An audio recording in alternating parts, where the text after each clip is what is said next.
हाँ जी, good morning. तो आज हम करने वाले हैं क्लबिंग ऑफ इनकम चैप्टर का रिवीजन। क्लबिंग का मतलब होता है किसी दूसरे पर्सन की इनकम एसएससी की इनकम में जोड़ दी जाएगी और उस पर एसएससी को ही टैक्स देना होगा। तो इस चैप्टर में हम पहला सेक्शन पढ़ते हैं, सेक्शन 60। इस सेक्शन में क्या दे रखा है कि एसएससी अपनी एसेट की ओनरशिप किसी दूसरे पर्सन को नहीं देता, लेकिन उस एसेट की इनकम दूसरे पर्सन को दे देता है।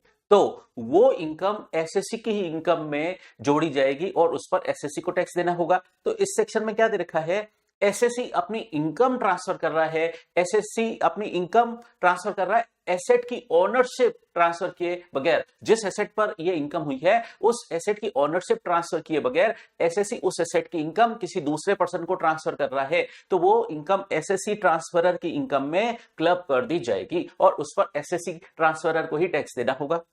फिर दूसरा सेक्शन है section 61, revocable transfer of asset. Revocable transfer of asset का मीनिंग क्या है? रिवोकेबल ट्रांसफर ऑफ एसेट का मीनिंग है कि अगर एसएससी अपनी एसेट की ओनरशिप किसी दूसरे पर्सन को इस कंडीशन के साथ देता है कि वो उस एसेट की इनकम या वो एसेट ट्रांसफरी से दोबारा कभी भी वापस ले सकता है। मतलब ट्रांसफरर उस एसेट पर या उस एसेट की इनकम पर अपना हक कभी भी जता सकता है। ऐसा ट्रांसफर कहलाता है रिवोकेबल ट्रांसफर। तो इस केस में उस ट्रांसफर्ड एसेट की इनकम ट्रांसफरर में क्लब की जाएगी और उस पर टैक्स ट्रांसफरर को देना होगा। ठीक है, तो ट्रांसफर रिवोकेबल ट्रांसफर का मीनिंग क्या है कि ये एसेट रीट्रांसफर होके ट्रांसफरर के पास दोबारा आ जाए, या वो इस कंडीशन के साथ ट्रांसफर दे रहा है, ट्रांसफरर ट्रांसफरी को ये एसेट इस शर्त पर ट्रांसफर कर रहा है कि वो इस एसेट पर अपना पावर कभी भी एज्यूम कर सकता है, अपना हक कभी भी जता सकता है। तो ऐसा ट्रांसफर कहलाता है रिवोकेबल ट्रांसफर। तो उस ट्रांसफर्ड एसेट की इनकम ट्रांसफरर में क्लब होगी। लेकिन एक एक्सेप्शन क्या, अगर ट्रांसफरर ने ट्रांसफरी के पूरे लाइफ टाइम के लिए इस तरीके से रिवोकेबल ट्रांसफर दिया है, ट्रांसफर रिवोकेबल नहीं होगा। ट्रांसफरर ने इस शर्त पर ट्रांसफरी को यह ट्रांसफर किया है कि पूरे लाइफ टाइम तक ये एसेट तुम्हारी है, तो इस सिचुएशन में क्लबिंग प्रोविजन अट्रैक्ट नहीं होंगे और उस ट्रांसफर्ड एसेट की इनकम ट्रांसफरर में क्लब नहीं होगी। ठीक है, अब ये प्रोविजन उस केस में भी एप्लीकेबल होगा भले ही ट्रांसफरर अपना ये राइट एक्सरसाइज नहीं करता, लेकिन चूंकि उसने ऐसा अपना पावर रिजर्व रखा है तो ये क्लबिंग प्रोविजन एप्लीकेबल होकर रहेंगे। फिर समझते हैं हम सेक्शन 64 सबसेक्शन 1 क्लॉज 4। अगर कोई पर्सन अपने स्पाउस को कोई एसेट ट्रांसफर करे डायरेक्टली और इनडायरेक्टली, तो उस ट्रांसफर्ड एसेट की इनकम ट्रांसफरर को ही क्लब की जाएगी, ट्रांसफरर की इनकम में ही जोड़ी जाएगी और उस पर ट्रांसफरर को ही टैक्स देना होगा। लेकिन कुछ सिचुएशन में क्लबिंग नहीं होगी। अगर ट्रांसफरर ने ट्रांसफरी से एडिक्वेट कंसीडरेशन चार्ज करके ये ट्रांसफर किया है तो क्लबिंग नहीं होगी। दूसरा केस, अगर ये ट्रांसफर किया गया है, अगर हस्बैंड और वाइफ में तलाक हो रहा है और तलाकनामे की वजह से ये ट्रांसफर किया जा रहा है, तो भी उस ट्रांसफर्ड एसेट की इनकम ट्रांसफरर में क्लब नहीं होगी। एक्सेप्शन। तीसरा केस, अगर ट्रांसफर्ड एसेट हाउस प्रॉपर्टी है तो ये क्लबिंग का सेक्शन एप्लीकेबल नहीं होगा। उस केस में सेक्शन 27 एप्लीकेबल होता है, जो हम पढ़ चुके हैं हाउस प्रॉपर्टी हेड में।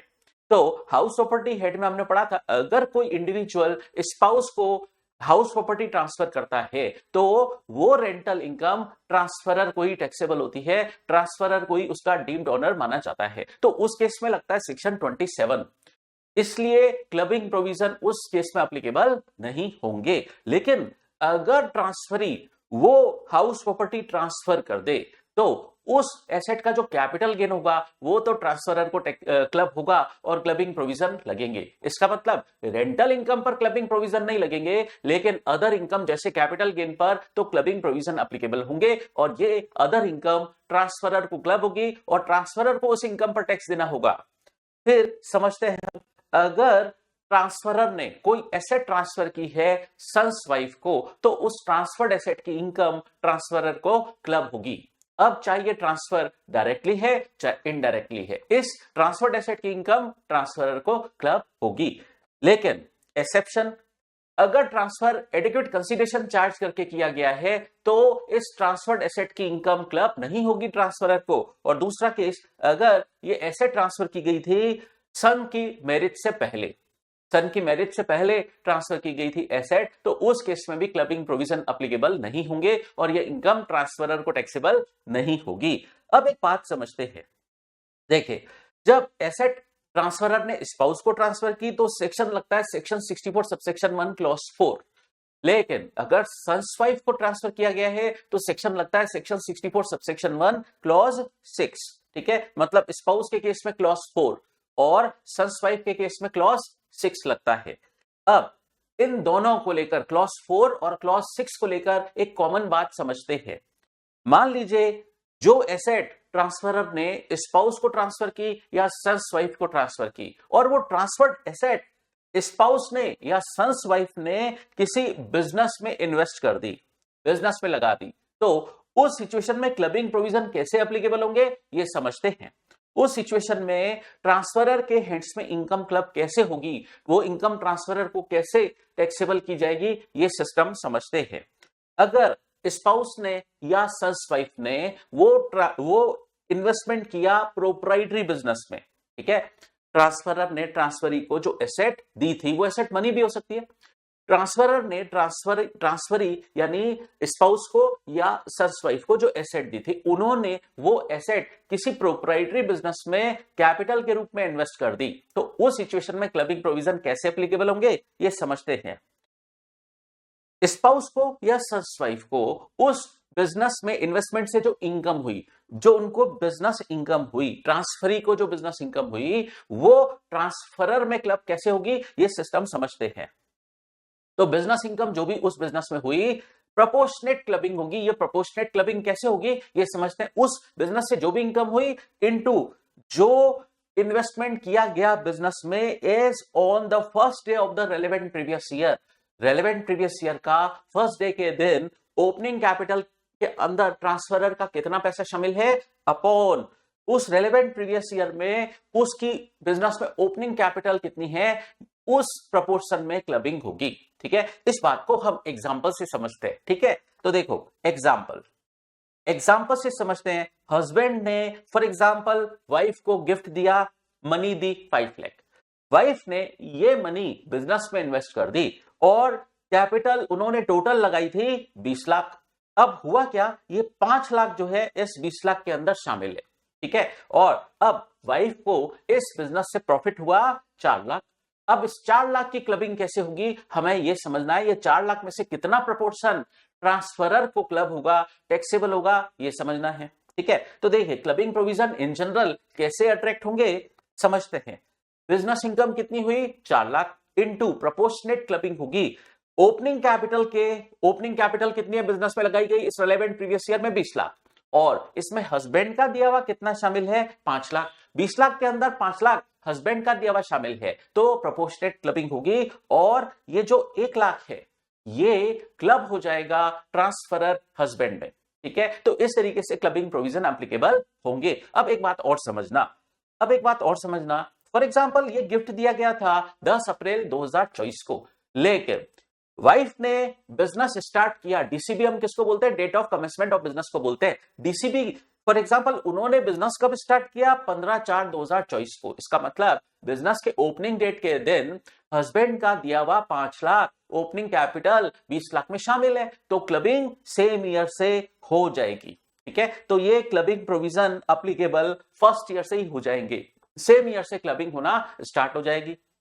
लेकिन अब एक बात और समझिए कि अगर वाइफ पहले ही बिजनेस स्टार्ट कर चुकी है, डीसीबी मतलब date of commencement of business, वो पहले से ही 15/4/2024 को बिजनेस स्टार्ट कर चुकी हैं, लेकिन उनको ये जो गिफ्ट 5 लाख का मिला है वो मिला है 20 अप्रैल 2024 को। तो जब उन्होंने बिजनेस स्टार्ट किया तब ओपनिंग कैपिटल के अंदर हस्बैंड का दिया हुआ पैसा शामिल नहीं है, तो इस ईयर से क्लबिंग होना स्टार्ट नहीं होगी। अब क्लबिंग नेक्स्ट ईयर से होगी। फिर क्या होगा, प्रोपोर्शनेट क्लबिंग कैसे करेंगे, हम लिखेंगे उस ईयर की बिजनेस इनकम जो भी है नेक्स्ट ईयर की और 5 लाख हस्बैंड का दिया हुआ शामिल है और उस नेक्स्ट ईयर की ओपनिंग कैपिटल हम डिनोमिनेटर में लिखेंगे और कितनी इनकम क्लब होगी ट्रांसफरर को ये कैलकुलेशन हो जाएगी। इसका मतलब इस सिचुएशन में क्लबिंग नेक्स्ट ईयर से स्टार्ट होगी। बात समझ आई। अब एक बात और करते हैं अगर स्पाउस और सन्स वाइफ ये इन्वेस्टमेंट किसी प्रोप्राइटरी बिजनेस में ना करके किसी पार्टनरशिप फर्म में करे तो क्लबिंग प्रोविजन कैसे एप्लीकेबल होंगे? अब देखिए, स्पाउस या सन्स वाइफ उस पार्टनरशिप फर्म में पार्टनर है तो उनको इनकम क्या मिलेगी पार्टनरशिप फर्म से? उनको इनकम मिलेगी in the form of interest, remuneration और प्रॉफिट शेयर। तो 3 इनकम मिलती है एक पार्टनर को अपनी पार्टनरशिप फर्म से। पहली इनकम इंटरेस्ट, तो उसकी सेम मैनर में प्रोपोर्शनेट क्लबिंग होगी जैसे हमने प्रोप्राइटरी बिजनेस के केस में समझा था, सेम प्रोपोर्शन में क्लबिंग हो जाएगी। लेकिन रेम्युनरेशन की क्लबिंग नहीं होगी क्योंकि रेम्युनरेशन स्पाउस को या सन्स वाइफ को उनकी पर्सनल स्किल और एबिलिटी की वजह से मिल रहा है तो क्लबिंग नहीं होगी। कुल मिलाकर एबिलिटी इनकम की क्लबिंग नहीं हो रही है, कारण स्पाउस को और सन्स वाइफ को वो रेम्युनरेशन उनकी एबिलिटी और पर्सनल स्किल की वजह से मिल रहा है तो क्लबिंग नहीं होगी। और प्रॉफिट शेयर एग्जेम्प्ट होता है सेक्शन 10 क्लॉज 2 में एग्जेम्प्ट होता है और एग्जेम्प्टेड इनकम की भी क्लबिंग नहीं होती है। तो सुनिए, रेम्युनरेशन की क्लबिंग नहीं होगी, प्रॉफिट शेयर की क्लबिंग नहीं होगी, सिर्फ इंटरेस्ट इनकम की ही प्रोपोर्शनेट क्लबिंग होगी ट्रांसफरर में। अब एक बात और समझते हैं, सेक्शन 64 सबसेक्शन 1 क्लॉज 7 और 8। क्लॉज 7 कब लगेगा? जब ट्रांसफरर ने एसेट ट्रांसफर की स्पाउस के बेनिफिट के लिए, ठीक है, स्पाउस के बेनिफिट के लिए ट्रांसफर की तो क्लॉज 7 लगेगा, और सन्स वाइफ के बेनिफिट के लिए ट्रांसफर की तो क्लॉज 8 लगेगा। किसको ट्रांसफर की? किसी थर्ड पार्टी को ट्रांसफर की या एओपी को ट्रांसफर की? तो सुनिए, मैंने क्या बोला, ट्रांसफरर ने वो एसेट ट्रांसफर की है, डायरेक्टली स्पाउस और डायरेक्टली सन्स वाइफ को ट्रांसफर नहीं की है, किसी थर्ड पार्टी और एओपी को ट्रांसफर की है। हालांकि ये ट्रांसफर उनके इमीडिएट और डेफर्ड बेनिफिट के लिए हुआ है तो इस केस में भी उस एसेट की इनकम टैक्सेबल होगी, ट्रांसफरर के हेड्स में क्लब हो जाएगी। अब हम समझते हैं सेक्शन 64 सबसेक्शन 1A। इसमें क्या दे रखा है? माइनर चाइल्ड की इनकम पेरेंट्स में क्लब होगी, लेकिन हर केस में ये क्लबिंग नहीं होगी, वो हम समझेंगे। लेकिन एज ए जनरल प्रिंसिपल हम समझते हैं माइनर चाइल्ड की इनकम पेरेंट्स में क्लब होती है। तो माइनर चाइल्ड सन भी हो सकता है, डॉटर भी हो सकती है। अब इसमें फर्स्ट पॉइंट, अगर माइनर चाइल्ड के पेरेंट्स की मैरिज सबसिस्ट करती है, मतलब दोनों में तलाक नहीं हुआ है, तो क्लबिंग प्रोविजन कैसे एप्लीकेबल होंगे ये समझते हम। अगर दोनों पेरेंट्स अलाइव हैं, दोनों जिंदा है, फादर और मदर दोनों जिंदा हैं, तो उस सिचुएशन में क्लबिंग कैसे होगी? हम क्या देखेंगे, ये इनकम क्लब होने से पहले फादर और मदर जिसकी भी इनकम हायर है, ये माइनर चाइल्ड की इनकम उस पेरेंट की इनकम में क्लब हो जाएगी। ठीक है, तो पेरेंट कैसे, फादर और मदर, ये इनकम जो क्लब होनी है उसको छोड़ दें, हम फादर और मदर की पर्सनल इनकम देखें, जिसकी भी इनकम हायर है, ये इनकम क्लब होने से पहले उस पेरेंट की इनकम में ये माइनर चाइल्ड की इनकम क्लब हो जाएगी। ठीक है, तो जिसकी भी इनकम हायर है, यहां पर हायर वाला प्रिंसिपल लगता है। लेकिन फर्स्ट ईयर में जिसमें क्लबिंग हुई, सबसेक्वेंट ईयर में भी उसी पेरेंट में क्लबिंग होती जाएगी। फॉर एग्जाम्पल, क्लबिंग का जो भी फर्स्ट ईयर था, माइनर चाइल्ड को पहली बार जब इनकम हुई, वो मान लीजिए मदर की इनकम में क्लब हुई, तो सबसेक्वेंट ईयर में भी मदर की इनकम में ही क्लबिंग होती रहेगी। भले ही सबसेक्वेंट ईयर में फादर की इनकम ज्यादा है तो भी क्लबिंग मदर में ही होती रहेगी। तो सिस्टम क्या है, एक बार जिसमें क्लबिंग होना स्टार्ट हुआ, उसी में ही सबसेक्वेंट ईयर में भी क्लबिंग होती रहेगी, जब तक अदर पेरेंट को ऑब्जेक्शन ना हो। ठीक है, तो जब तक असेसिंग ऑफिसर सेटिस्फाइड है, तब तक सेम पेरेंट में ही क्लबिंग होती रहेगी जिसमें पहली बार क्लबिंग होना स्टार्ट हुई थी। अब हम समझते हैं दूसरी सिचुएशन, अगर एक ही पेरेंट अलाइव है, एक पेरेंट की डेथ हो गई है, तो उस केस में क्या होगा, जो पेरेंट अलाइव है उसकी ही इनकम में क्लबिंग हो जाएगी। फिर थर्ड सिचुएशन, अगर दोनों पेरेंट्स की डेथ हो गई है, तो उस केस में माइनर चाइल्ड की इनकम कैसे क्लबिंग होगी? क्लबिंग इस केस में नहीं होगी, कारण जो भी ग्रैंड पेरेंट है, गार्जियन है या अदर रिलेटिव हैं, उसमें तो माइनर चाइल्ड की इनकम क्लब नहीं होगी, इस केस में क्लबिंग नहीं होगी। अब इस केस में माइनर चाइल्ड को अपनी इनकम पर खुद ही टैक्स देना पड़ेगा। देखिए, इनकम टैक्स एक्ट में कोई इंडियन कॉन्ट्रैक्ट एक्ट नहीं लगता कि माइनर से उसकी इनकम पर टैक्स ना लिया जाए। ठीक है, तो इस केस में क्या होगा, इस केस में माइनर चाइल्ड को अपनी इनकम पर खुद ही टैक्स देना पड़ेगा।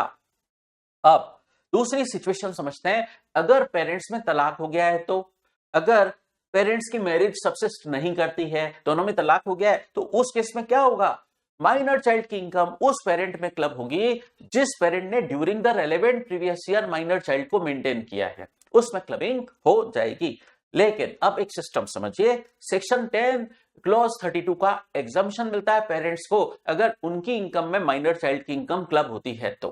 ठीक है, कितना एग्जम्पशन मिलता है, 1500 रुपए का एग्जम्पशन मिलता है। ये 1500 रुपए का एग्जम्पशन पर चाइल्ड पर एनम है। तो जितने भी चिल्ड्रन की इनकम पेरेंट्स में क्लब हो रही है, ईच चिल्ड्रन के लिए 1500 रुपए मैक्सिमम एग्जम्पशन मिलता है, और ये 1500 रुपए का एग्जम्पशन पर एनम है। ठीक है, अब एक बात सुनिए, ये 1032 का एग्जम्पशन उस केस में नहीं मिलता है अगर एसएससी यानी parent default tax regime section 115 AC से गवर्न हो रहे हैं, तो उस केस में ये 1032 का एग्जम्पशन नहीं मिलता है। ठीक है, अब एक बात और समझते हैं, माइनर चाइल्ड मान लीजिए मैरिड है, सन है चाहे डॉटर है, मैरिड है, तो उस सिचुएशन में भी क्या क्लबिंग प्रोविजन एप्लीकेबल होंगे? यस, उस सिचुएशन में भी क्लबिंग प्रोविजन एप्लीकेबल होंगे। अब एक बात और समझिए, अगर minor child during the relevant previous year major हो गया, ठीक है, तो उस सिचुएशन में जिस दिन से वो मेजर हुआ, जिस दिन उसका बर्थडे फॉल करता है, उस डेट से क्लबिंग होना बंद हो जाएगी। ठीक है, तो सिस्टम क्या है, अगर minor child during the relevant previous year major हो जाता है तो बिफोर मेजोरिटी जो इनकम है माइनर चाइल्ड की वो क्लब होगी, आफ्टर मेजोरिटी जो इनकम है माइनर चाइल्ड की वो क्लब नहीं होगी। अब एक बात और सुनिए, यहां पर चाइल्ड का मतलब लेजिटिमेट चाइल्ड से है, या हम यूं नॉर्मल लैंग्वेज में बोले सिर्फ जायज औलाद की ही क्लबिंग होगी, नाजायज औलाद की क्लबिंग नहीं होगी। अब एक बात और समझिए, क्या स्टेप चाइल्ड की इनकम क्लब होगी? यस, स्टेप चाइल्ड की इनकम के भी क्लबिंग के प्रोविजंस हैं। तो स्टेप चाइल्ड या अडॉप्टेड चाइल्ड उसकी भी क्लबिंग होगी, लेकिन लेजिटिमेट होने चाहिए, उनकी ही क्लबिंग होगी। अब एक बात और समझते हैं, कुछ केसेस हम ऐसे समझते हैं जहां पर क्लबिंग नहीं होगी। पहला केस, अगर माइनर चाइल्ड सेक्शन 80U की डिसेबिलिटी से सफर्ड है, हैंडीकैप्ड है, ब्लाइंड है, तो उस केस में क्लबिंग नहीं होगी। उस केस में माइनर चाइल्ड को अपनी इनकम पर खुद ही टैक्स देना होगा। दूसरा केस, अगर माइनर चाइल्ड को अपने खुद के physical work, manual work, ability, personal skill, talent की वजह से इनकम अर्न हुई है, तो वो भी पेरेंट में क्लब नहीं होगी। इसको हम शॉर्ट में बोलते हैं एबिलिटी इनकम की क्लबिंग नहीं होती है। ठीक है, एबिलिटी इनकम पर माइनर चाइल्ड को खुद ही टैक्स देना होगा। जैसे फॉर एग्जांपल मान लीजिए माइनर चाइल्ड जॉब करता है, तो वो इनकम पेरेंट में क्लब नहीं होगी, या उसकी कोई स्पोर्ट्स एक्टिविटी से उसको कोई इनकम हुई है, वो भी पेरेंट में क्लब नहीं होगी, या सिंगिंग या पार्टिसिपेशन इन गेम शो से इनकम हुई है, वो भी पेरेंट में क्लब नहीं होगी, या माइनर चाइल्ड यूट्यूब पर अपने वीडियोस पोस्ट करता है, उससे उसको इनकम होती है, तो वो भी पेरेंट में क्लब नहीं होगी। अब एक इंटरेस्टिंग सिचुएशन और समझना, मैंने क्या बोला कि फादर और मदर जिसकी भी इनकम, ये इनकम क्लब होने से पहले जिसकी भी इनकम हायर है उसमें क्लब होगी माइनर चाइल्ड की इनकम, मैंने ऐसे बोला। लेकिन ये इनकम क्लब होने से पहले अगर माइनर चाइल्ड के पेरेंट फादर और मदर की इनकम इक्वल है, तो उस सिचुएशन में भी क्लबिंग नहीं होगी। और जिन ये 3 केसेस हैं जिसमें क्लबिंग नहीं होगी पेरेंट में, तो फिर उस इनकम पर माइनर चाइल्ड को खुद ही टैक्स देना होगा। ठीक है, अब हम समझते हैं स्पाउस का रेमुनरेशन। स्पाउस का remuneration section 64 subsection 1 clause 2। Spouse का remuneration, for example mister Ram की स्पाउस का जो रेमुनरेशन है वो क्या राम में क्लब हो जाएगा? तो सिस्टम समझिएगा, हर केस में ऐसा नहीं है। फॉर एग्जांपल मिस्टर राम की स्पाउस जॉब करती है, तो वो उस स्पाउस की एबिलिटी इनकम है ना, तो एबिलिटी इनकम की क्लबिंग नहीं होती है। तो यहां पर हम क्या पढ़ने जा रहे हैं कि स्पाउस का रेमुनरेशन क्लब हो जाएगा।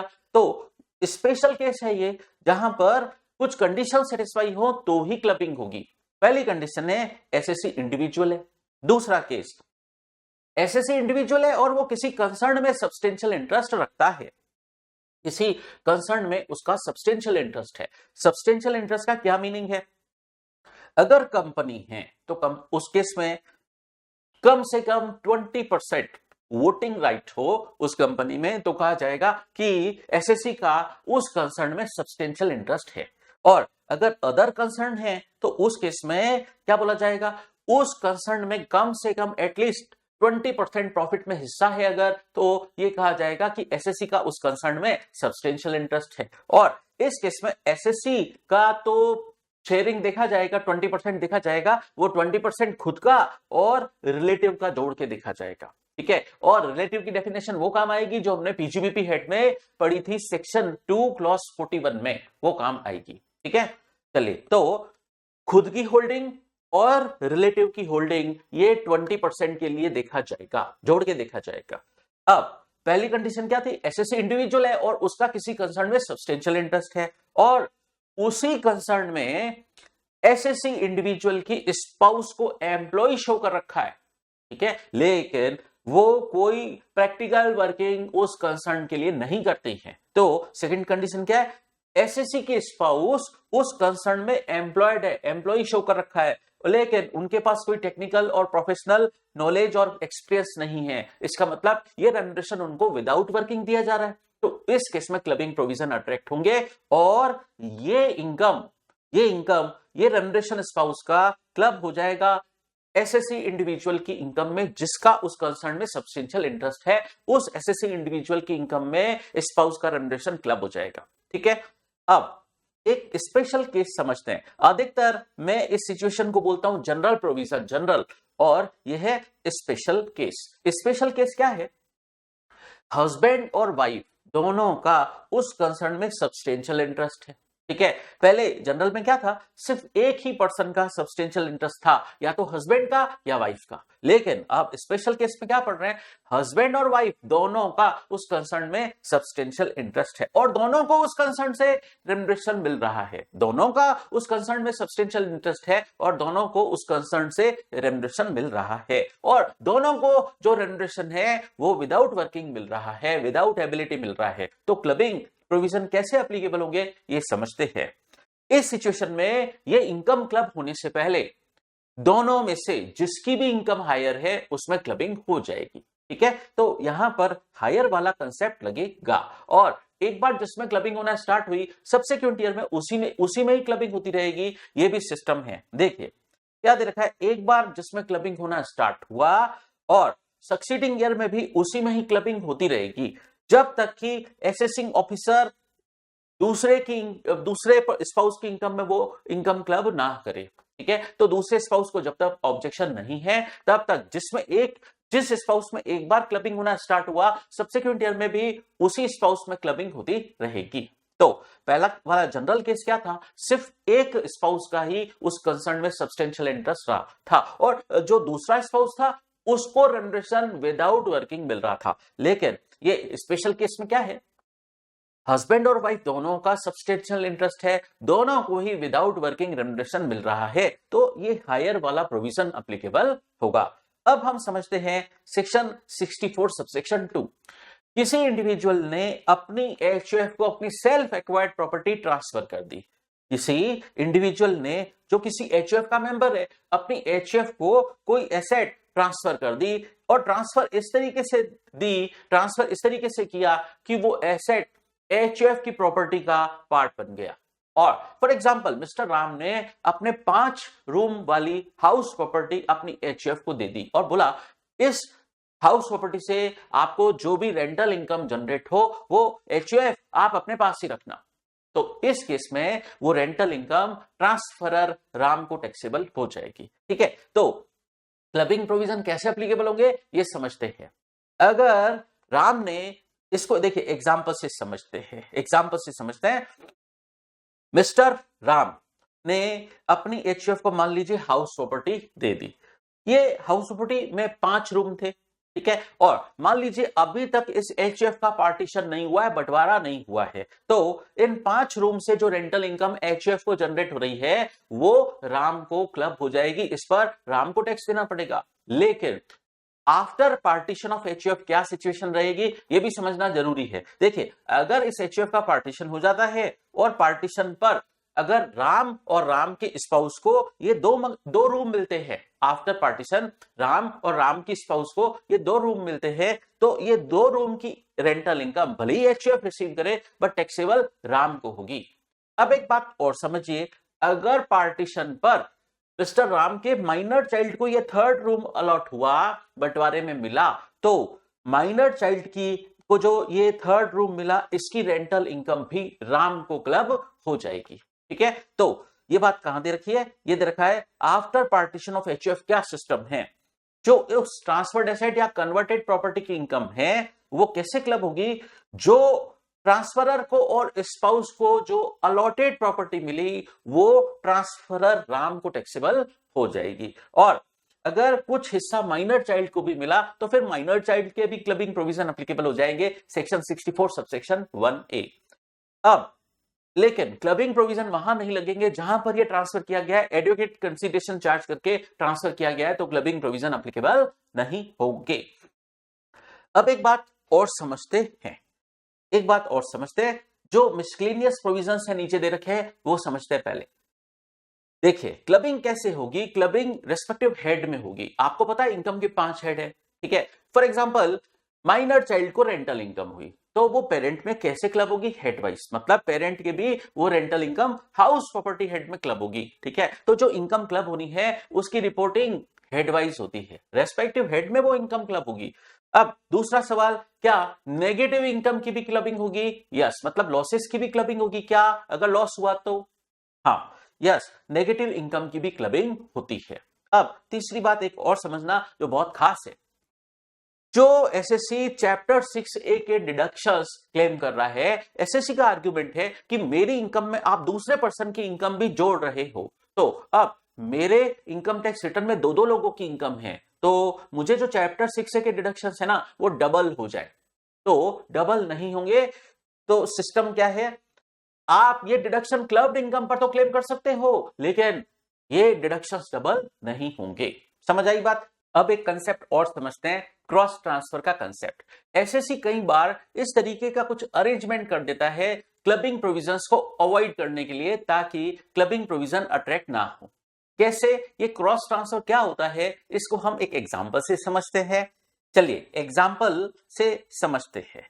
मिस्टर रमेश है, मिस्टर रमेश ने अपने ब्रदर के माइनर चाइल्ड को 5 लाख रुपए दिए। मिस्टर रमेश ने अपने ब्रदर के माइनर चाइल्ड को 5 लाख रुपए दिए।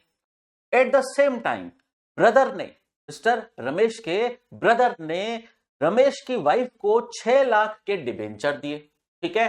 दोनों ने एक दूसरे के रिलेटिव्स को कुछ ट्रांसफर किया, तो रमेश के ब्रदर ने रमेश की वाइफ को 6 लाख के डिबेंचर दिए। अब इस डिबेंचर पर रमेश की वाइफ को इंटरेस्ट मिला 45,000। ये क्या रमेश में क्लब होगा? यस होगा, लेकिन कैसे होगा वो समझते हैं। होगा तो सही, लेकिन कैसे होगा ये समझते हैं।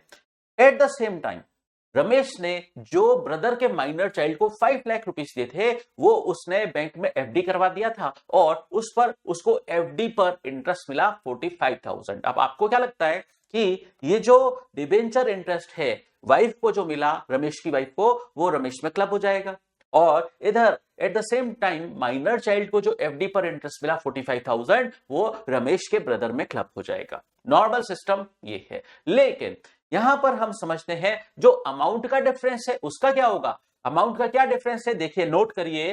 रमेश ने ब्रदर के माइनर चाइल्ड को 5 लाख रुपए दिए थे, जबकि रमेश के ब्रदर ने रमेश की वाइफ को 6 लाख के डिबेंचर दिए, ठीक है। तो अमाउंट में डिफरेंस है, तो हम निकालेंगे इस केस में मैचिंग अमाउंट। मैचिंग अमाउंट कितना है दोनों का जो मैच कर रहा है आपस में? 5 लाख। तो क्लबिंग कैसे होगी ये समझना है। देखिए वाइफ को जो डिबेंचर पर इंटरेस्ट मिला वो हस्बैंड रमेश में क्लब होगा, और कैसे क्लब होगा समझिए। ये 45,000 का डिबेंचर इंटरेस्ट था, ये क्लब कैसे होगा, किस प्रोपोर्शन में होगा? 5/6 के प्रोपोर्शन में क्लब होगा, ठीक है। क्योंकि ब्रदर ने 6 लाख के डिबेंचर दिए थे, बट रमेश ने तो ब्रदर के माइनर चाइल्ड को 5 लाख रुपए दिए थे, तो ये प्रोपोर्शन काम आएगा। और कितनी इनकम रमेश में क्लब होगी? 37,500। अब बाकी की रिमेनिंग इनकम पर किसको टैक्स देना होगा? रमेश की वाइफ को ही देना होगा, ठीक है। अब एक बात और समझते हैं, रमेश के ब्रदर के माइनर चाइल्ड को जो एफडी पर इंटरेस्ट मिला वो रमेश के ब्रदर में क्लब होना है। अब एक तरीके से हम बोल रहे हैं पेरेंट में क्लबिंग हो रही है, पेरेंट में ये 45,000 की इनकम क्लब हो जाएगी, बट हमें पता है जब पेरेंट में माइनर चाइल्ड की इनकम क्लब होती है तो सेक्शन 10 क्लॉज 32 का एग्जम्पशन मिलता है 1500 रुपए का, और वो लेस हो जाएगा और रिमेनिंग अमाउंट ही रमेश के ब्रदर को क्लब होगा। तो ये है हमारा क्रॉस ट्रांसफर का सिस्टम। अब ये चैप्टर तो फिनिश हुआ, अब एक बात और समझते हैं, रह गई बताना, वो बता देता हूं मैं आपको। माइनर चाइल्ड में एक बात रह गई। देखिए माइनर चाइल्ड के केस में एक और बात है, उस बात का भी आपको ध्यान रखना पड़ेगा। फॉर एग्जांपल माइनर चाइल्ड ने किसी गेम शो में पार्टिसिपेट किया, जैसे डांस शो से उसको कोई इनकम हुई, ये उसकी एबिलिटी इनकम है, इस एबिलिटी इनकम की तो क्लबिंग पेरेंट में नहीं होगी, समझे बात। लेकिन अगर वो इनकम आगे इन्वेस्ट कर दी जाए, मान लीजिए वो किसी फिक्स डिपॉजिट में इन्वेस्टमेंट कर दिया गया और एफडी पर इंटरेस्ट मिला, ठीक है, ये एक्रीशन ऑफ इनकम है, ये एबिलिटी इनकम नहीं है। तो ये जो इनकम एक्रीशन हुआ, एफडी का इंटरेस्ट मिला, वो तो क्लब होगा, वो एबिलिटी इनकम नहीं कहलाएगा, भले ही उस एफडी का सोर्स भले ही वो एबिलिटी इनकम थी, तब भी इस एफडी का इंटरेस्ट तो पेरेंट में क्लब होगा, समझे बात। ये था हमारा clubbing of income chapter complete. अब एक और चैप्टर कर लेते हैं, aggregation of income. Aggregation of income क्या है, इसका पहला सेक्शन है section 68 cash credit. Cash credit क्या है, कई बार एसएससी की बुक्स ऑफ अकाउंट्स में किसी दूसरे पर्सन के द्वारा दिया गया अमाउंट क्रेडिटेड पाया जाता है, ठीक है, मतलब उसने मान लीजिए जैसे किसी से अनसिक्योर्ड लोन लिया है, वो एसएससी ने अपनी बुक्स में क्रेडिट कर दिया है। ये बात एसेसिंग ऑफिसर को पता पड़ी तो उसने एसएससी से इंक्वायरी की। एसएससी इस इनकम का नेचर और सोर्स एक्सप्लेन नहीं कर पाया, या एसएससी ने एक्सप्लेनेशन दिया तो सही, लेकिन वो एसेसिंग ऑफिसर के ओपिनियन में सेटिस्फैक्टरी नहीं है। तो वो जो कैश क्रेडिट वाला अमाउंट है, जो बुक्स के अंदर कोई अमाउंट क्रेडिटेड पाया गया है, वो एसएससी की इनकम मान लिया जाएगा। इनकम किस ईयर में माना जाएगा, वो एसएससी की इनकम किस ईयर में माना जाएगा, जिस प्रीवियस ईयर में वो इनकम वो क्रेडिटेड पहली बार होना पाया गया, उसी ईयर में वो इनकम टैक्सेबल मान ली जाएगी एसएससी के हैंड्स में, ठीक है। अब एक बात और समझना, अगर वो जो सम फाउंड क्रेडिटेड है in the books of SSC, वो रिप्रेजेंट कर रहा है किसी लोन बोरोइंग के अमाउंट को, ठीक है। कई बार ऐसे लगता है कि एसएससी ने लोन लिया है और ये लोन उसकी बुक्स ऑफ अकाउंट्स में फाउंड क्रेडिटेड है, ठीक है, तो एसएससी से पूछा जाएगा कि एसएससी आपने ये किस पर्सन से लोन लिया है, उस पार्टी को सामने हाजिर करो, ठीक है। फॉर एग्जांपल एसएससी ने मिस्टर राम से लोन लिया है, तो इनकम टैक्स डिपार्टमेंट क्या बोलेगा, एसएससी आप मिस्टर राम को हाजिर करो। तो जिस पर्सन के नाम से वो अमाउंट, लोन का अमाउंट क्रेडिटेड है, वो पर्सन से इंक्वायरी की जाएगी। तो मिस्टर राम से इंक्वायरी होगी कि आपके पास ये पैसा कहां से आया जो ये लोन के रूप में आपने एसएससी को दिया है, मतलब उस थर्ड पार्टी से इंक्वायरी होगी। उस थर्ड पार्टी को नेचर और सोर्स एक्सप्लेन करना पड़ेगा कि उसने ये पैसा कहां से कमाया जो एसएससी को उसने ये लोन के रूप में दिया है। एसएससी को उस थर्ड पार्टी को एक्सप्लेनेशन देना पड़ेगा, वो एक्सप्लेनेशन सेटिस्फैक्टरी होना चाहिए। अगर वो एक्सप्लेनेशन सेटिस्फैक्टरी नहीं है एसेसिंग ऑफिसर के ओपिनियन में, तो वो जो लोन वाला अमाउंट है वो एसएससी को क्लब कर दिया जाएगा इनकम के रूप में, और उस पर एसएससी को टैक्स देना पड़ेगा, ठीक है। तो इस सिचुएशन में ये प्रोविजन एप्लीकेबल हो जाएगा। अब एक बात और समझते हैं, अगर एसएससी कोई क्लोजली हेल्ड कंपनी है, क्लोजली हेल्ड कंपनी क्या होता है, या तो प्राइवेट कंपनी या अनलिस्टेड पब्लिक कंपनी। तो एसएससी अगर क्लोजली हेल्ड कंपनी है और जो उनकी बुक्स में अमाउंट क्रेडिटेड होना पाया गया है, वो रिप्रेजेंट करता है शेयर कैपिटल को, शेयर एप्लीकेशन मनी को, या शेयर प्रीमियम को, ठीक है। एसएससी क्लोजली हेल्ड कंपनी है और एसएससी क्लोजली हेल्ड कंपनी क्या आर्ग्यूमेंट कर रही है कि ये जो पैसा हमको मिला है ये शेयर कैपिटल का है, ये शेयर प्रीमियम का है। तो इनकम टैक्स डिपार्टमेंट क्या बोलेगा कि एसएससी कंपनी आप जो एक्सप्लेनेशन फर्निश कर रहे हो आप साबित करो, आप उस शेयर होल्डर को हमारे सामने हाजिर करो जिसने आप में ये शेयर कैपिटल लगाई है, शेयर प्रीमियम का पैसा दिया है, उस शेयर होल्डर को हाजिर करो। फिर उस शेयर होल्डर से इंक्वायरी होगी, और अगर वो कोई एक्सप्लेनेशन नहीं दे पाया कि उसने ये शेयर कैपिटल, शेयर प्रीमियम का पैसा क्लोजली हेल्ड कंपनी को कैसे दिया है, उसका नेचर और सोर्स अगर वो शेयर होल्डर एक्सप्लेन नहीं कर पाया तो ये जो शेयर कैपिटल है या शेयर प्रीमियम का पैसा है इस क्लोजली हेल्ड कंपनी की इनकम मान लिया जाएगा। ठीक है, या एक्सप्लेनेशन उस शेयर होल्डर ने दिया तो सही लेकिन वो सेटिस्फैक्टरी नहीं है एसेसिंग ऑफिसर के नजर में, तो भी यही कॉन्सिक्वेंसेस एप्लीकेबल होंगे और ये share capital, share application money वगैरह का पैसा, शेयर प्रीमियम का पैसा इस क्लोजली हेल्ड कंपनी की इनकम मान लिया जाएगा।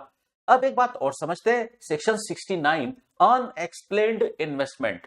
कई बार क्या होता है, एसएससी से इनकम टैक्स डिपार्टमेंट इंक्वायरी करता है या एसएससी के यहां रेड पड़ती है, इनकम टैक्स की रेट पड़ती है और एसएससी के यहां कुछ इन्वेस्टमेंट पकड़े जाते हैं जो उसने अपने बुक्स ऑफ अकाउंट्स में या आईटीआर में कभी भी डिस्क्लोज नहीं किए थे। तो उस केस में क्या होगा, देखिए एसएससी ने कुछ इन्वेस्टमेंट किए, जैसे प्लॉट बिल्डिंग शेयर्स में उसने कुछ इन्वेस्टमेंट कर दिया, ठीक है, और वो उसके बुक्स ऑफ अकाउंट्स में रिकॉर्डेड ही नहीं है, तो एसएससी से पूछा जाएगा कि एसएससी आपने ये इन्वेस्टमेंट कौन सी इनकम में से किया, उसका नेचर और सोर्स एक्सप्लेन करिए। अगर एसएससी कोई एक्सप्लेनेशन फर्निश नहीं करता या एसएससी का दिया हुआ एक्सप्लेनेशन एसेसिंग ऑफिसर के नजर में ओपिनियन में सेटिस्फैक्टरी नहीं है, तो फिर क्या होगा, उस केस में जो भी इन्वेस्टमेंट पकड़ा गया है उसकी वैल्यू एसएससी की इनकम मान ली जाएगी। किस ईयर की इनकम मानी जाएगी, जिस ईयर में एसएससी ने ये इन्वेस्टमेंट किया है उस ईयर की इनकम मान ली जाएगी। फिर section 69A unexplained MBJA act. MBJ act मतलब money, bullion, jewellery, valuable article और थिंग। कई बार क्या होता है, एसएससी के यहां रेट होती है और एसएससी के यहां मनी, बुलियन, ज्वेलरी पाया जाता है, ठीक है, या कोई वैल्यूएबल आर्टिकल और थिंग पाया जाता है। एसएससी के वो money, bullion, jewellery, valuable article और थिंग एसएससी के बुक्स ऑफ अकाउंट्स में रिकॉर्डेड नहीं है, एसएससी के बुक्स ऑफ अकाउंट्स में रिकॉर्डेड नहीं है और एसएससी से उसका एक्सप्लेनेशन मांगा जाता है कि ये आपके बुक्स ऑफ अकाउंट्स में क्यों रिकॉर्डेड नहीं है। एसएससी उसका कोई नेचर और सोर्स एक्सप्लेन नहीं कर पाता, या वो नेचर और सोर्स एक्सप्लेन करता तो है बट वो एसेसिंग ऑफिसर के ओपिनियन में सेटिस्फैक्टरी नहीं है, तो उस केस में क्या होगा, जितना मनी अमाउंट पकड़ा गया, जितनी कैश पकड़ी गई वो एसएससी की इनकम मान लिया जाएगा, या जो बुलियन, ज्वेलरी, वैल्यूएबल आर्टिकल और थिंग पकड़ा गया है उनकी वैल्यू एसएससी की इनकम मान लिया जाएगा। किस ईयर की इनकम माना जाएगा, जिस साल में एसएससी उस मनी, बुलियन, वैल्यूएबल आर्टिकल और थिंग, ज्वेलरी वगैरह का ऑनर होना पाया गया है, उस ईयर में उस पर टैक्स लग जाएगा। फिर समझते सेक्शन 69B, इसमें क्या बोला, इन्वेस्टमेंट पकड़ा गया, बुलियन बीजेए एक्ट मतलब बुलियन, ज्वेलरी, वैल्यूएबल आर्टिकल और थिंग पकड़ा तो गया है लेकिन एसएससी ने उसको अपनी बुक्स में पार्टली डिस्क्लोज किया है और पार्टली डिस्क्लोज नहीं किया है, ठीक है, मतलब पार्सल वैल्यू डिस्क्लोज की है। अब एसएससी का आर्गुमेंट है मैंने तो डिस्क्लोजर किया है लेकिन एसएससी ने उनकी वैल्यू को अंडर रिपोर्ट किया है, ठीक है, तो उस केस में फॉर एग्जांपल एसएससी के यहां ज्वेलरी पकड़ी गई 5 करोड़ वैल्यू की, लेकिन एसएससी सिर्फ अपनी बुक्स में बता रहा है 2 करोड़ का, ठीक है, लेकिन वो ज्वेलरी जो है 5 करोड़ की पकड़ी गई है कॉस्ट की, ठीक है, तो अब इस सिचुएशन में एसएससी ने अब उस ज्वेलरी की वैल्यू को अपनी बुक्स ऑफ अकाउंट्स में अंडर रिपोर्ट किया है, तो जो डिफरेंस का 3 करोड़ है वो एसएससी की इनकम माना जाएगा और एसएससी से एक्सप्लेनेशन मांगा जाएगा। अगर एसएससी कोई एक्सप्लेनेशन नहीं देता या एसएससी का दिया हुआ एक्सप्लेनेशन एसेसिंग ऑफिसर के नजर में सेटिस्फैक्टरी नहीं है तो वो जो डिफरेंस वाला अमाउंट है एसएससी की इनकम मान लिया जाएगा। और किस ईयर की इनकम माना जाएगा, जिस साल पे वो इन्वेस्टमेंट एसएससी ने किया है। अब एक बात और समझना, सेक्शन 69C अनएक्सप्लेन्ड एक्सपेंडिचर। कई बार ऐसा देखने को मिलता है कि एसएससी शादी या पार्टी वगैरह पर एक्सेस एक्सपेंडिचर करता है, जितनी तो उसकी इनकम ही नहीं है, ठीक है, फिर बाद में जब इनकम टैक्स डिपार्टमेंट उससे इंक्वायरी करता है तो पता पड़ता है कि ये तो उसने अपने 2 नंबर की इनकम में से एक्सपेंडिचर किया है जो इनकम उसने अपने इनकम टैक्स के रिटर्न में कभी भी डिस्क्लोज नहीं की थी, ये एक्सपेंडिचर उसने उस इनकम में से किया है। तो एसएससी से उस एक्सपेंडिचर का सोर्स पूछा जाएगा कि एक्सपेंडिचर करने के लिए आपके पास पैसा कहां से आया।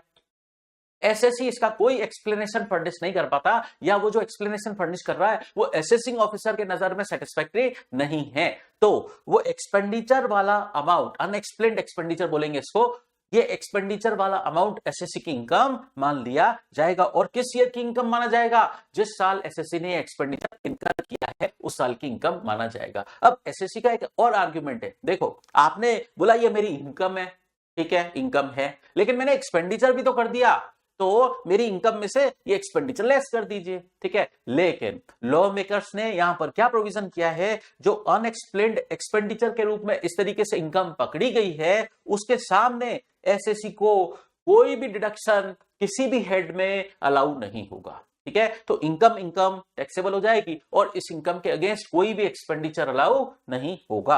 अब एक छोटा सा सेक्शन और समझना, सेक्शन 69D। कई बार क्या होता है, एसएससी हुंडी पर बोरोइंग करता है या रीपेमेंट करता है, अमाउंट बोरोड और रीपेमेंट ऑन हुंडी। तो उस केस में क्या होगा, ये जो उसने बोरोइंग ली है या रीपेमेंट किया है, अदरवाइज देन अकाउंट पे चेक किया है, अदरवाइज देन अकाउंट पे चेक किया है, तो उस केस में उसने जितनी भी बोरोइंग ली है वो बोरोइंग का अमाउंट एसएससी की इनकम मान लिया जाएगा। या रीपेमेंट किया है इंक्लूडिंग इंटरेस्ट वाला जो अमाउंट है, रीपेमेंट इंक्लूडिंग इंटरेस्ट, वो वाला अमाउंट एसएससी की इनकम मान लिया जाएगा। और किस ईयर की इनकम माना जाएगा, जिस ईयर में एसएससी ने ये बोरोइंग की है या रीपेमेंट किया है, उस ईयर की इनकम माना जाएगा।